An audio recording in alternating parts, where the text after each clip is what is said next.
अमीन कुमार यादव सबके छोटे भाई। हाय भैया, आज मेरा तबीयत बहुत अच्छा है। आप लोग आशीर्वाद ऐसा ही देते रहिएगा, आशीर्वाद दुलार प्यार। और गोरे लाल डॉक्टर कौआ कोल जोगाचक आज मेरा बहुत मदद किया। और बड़ी खुशी के बात है भैया कि आप लोग बीच में हम थोड़ा से बात कर लेंगे तो और अच्छा रहेगा भैया। तो आप लोग ऐसा ही आशीर्वाद दुलार प्यार अपना छोटे भाई पर देते रहिएगा और वीडियो अपना फैलाते रहिएगा भैया।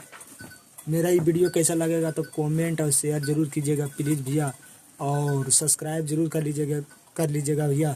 अजय भी गलती बोल रहे हैं, आप लोग ज़रूर क्षमा कीजिएगा भैया।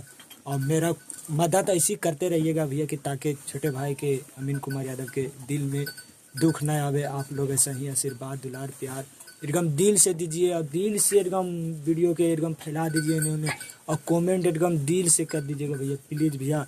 हाय भैया, बाय बाय।